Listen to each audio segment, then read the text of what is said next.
নৌকা বানার বুদ্ধি কে দিয়েছেন? নৌকা যদি না থাকতো সাঁতরায় যেতে পারতেন? হ্যাঁ, কি দেখেন, কাঠ দিয়ে, লোহা দিয়ে, টিন দিয়ে, আলকাতরা দিয়ে, মিস্ত্রি দিয়া আল্লাহ কি সুন্দর ডিজাইনের নৌকা বানায়া দিল, বান্দার মাথায় ব্রেন ঢুকায়া দিল, বান্দারে এই নৌকায় তুমি পারাপার কর। শুকরিয়া কার হবে? মিস্ত্রির হবে না আল্লাহর হবে? জোরে বলেন, জোরে বলেন, কার হবে? আল্লাহর শুকরিয়া আদায় হবে।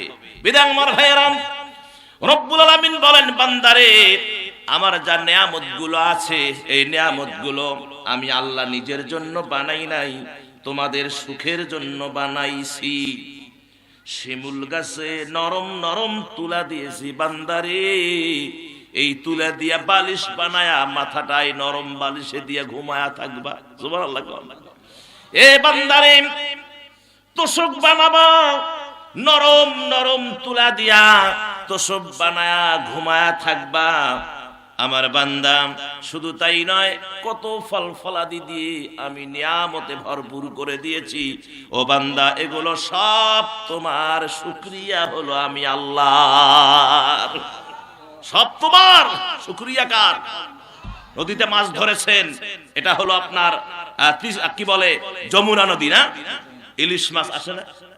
ইলিশ মাছ তো পাওয়া যায়, ইলিশ মাছ, তাজা ইলিশ মাছ ধরেছেন, বিবিকে বললেন রান্না কর, খাবো আজকে, নিজ হাতে মেরেছি।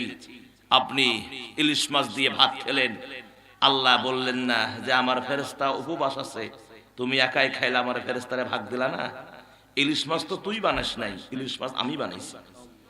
এই ইলিশ মাছ কারো বাবার ক্ষমতা আছে একটা মাছ বানাতে পারে? কারো বাবার ক্ষমতা আছে একটা ফুল তৈরি করতে পারে? হ্যাঁ আমার ভাইয়ারাম, আল্লাহ বললেন, বান্দারে এই যে তুমি খাবা, খাওয়ার পরে যে তোমার মজা তুমি এই চাকবা, শুধু এতটুকু বলবা আলহামদুলিল্লাহ, আলহামদুলিল্লাহ। আল্লাহ এতেই খুশি হয়ে বলে, বান্দারে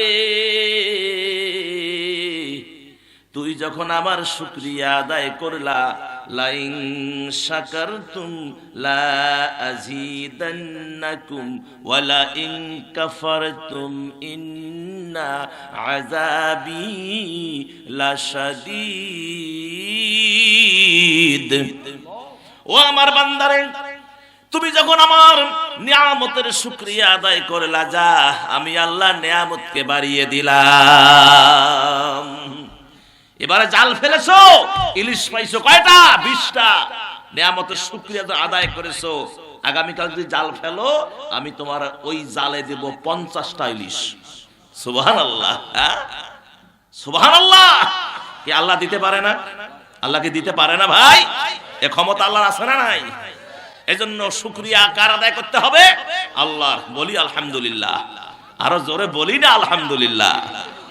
আর না শুকরিয়া করবা, আল্লাহ বলছেন আমি ছিনিয়ে নিব, কঠিন আযাবে গ্রেফতার করব। তুমি হয়তো জানো না, আমি আমার বাস্তব অভিজ্ঞতায় বলছি ভাই। মায়ের সঙ্গে চোখ রাঙ্গা করে কথা বলে মাকে লাথি মেরে বউয়ের কথায় ফেলিয়ে দিছে। মা মেজের উপরে গড়াগড়ি দিচ্ছে আর বলতেছে, বেটা আর আমারে মারিস না, আমি আর সহ্য করতে পারছি না। বাবা আর মারিস না, তোর এত কষ্ট করে মানুষ করছি, তোর জন্মের পরে তোর বাবা চলে গেছে, আমি তোর মুখের দিকে তাকিয়ে আর দ্বিতীয় বিবাহ করি নাই, জীবনটা শুকিয়ে দিয়েছি তোর জন্য, তুই আমারে মারলি। আমার ভাইয়েরা, মাকে বায়ের উপরও অ্যাকশন, মার চক্ষু গরম করে লাথি মেরে মাকে ফেলায়া দিয়েছে।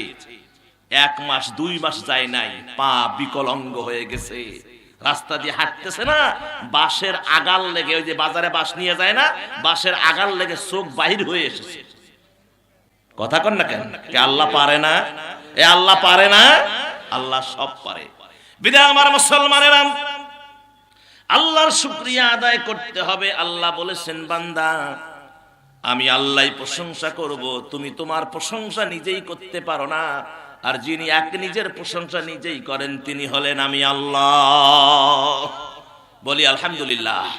দরুদ আর সালাম নবীজির কদমে হৃদয়ের সমস্ত ভালোবাসা উজাড় করে দিয়ে সকলে বলছি সাল্লাল্লাহু আলাইহি ওয়াসাল্লাম। আর জোরে বলি সাল্লাল্লাহু আলাইহি ওয়াসাল্লাম। সম্মানিত হাজিরান, আমি আলোচনার শুরুতেই আপনাদের খেদমতে 2টি পয়েন্ট, কয়টা পয়েন্ট? দুইটি পয়েন্ট। এক নাম্বার, মরার আগে স্ত্রীর 4টা হক আদায় করে যদি না মরেন জাহান্নাম অবধারিত। কি অবধারিত? জাহান্নাম অবধারিত। হক কয়টা স্ত্রীর?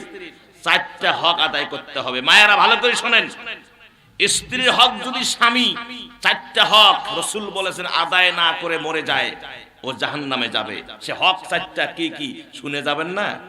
শুনে যাবেন না?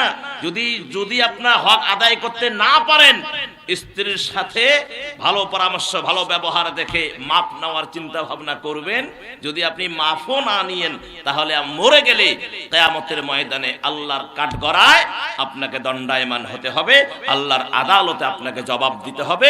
আর আল্লাহ নবী বলেছেন ওই ব্যক্তিগুলো জাহান্নামের অধিবাসী হবে যারা স্ত্রীর 4টা হক আদায় করতে পারবে না।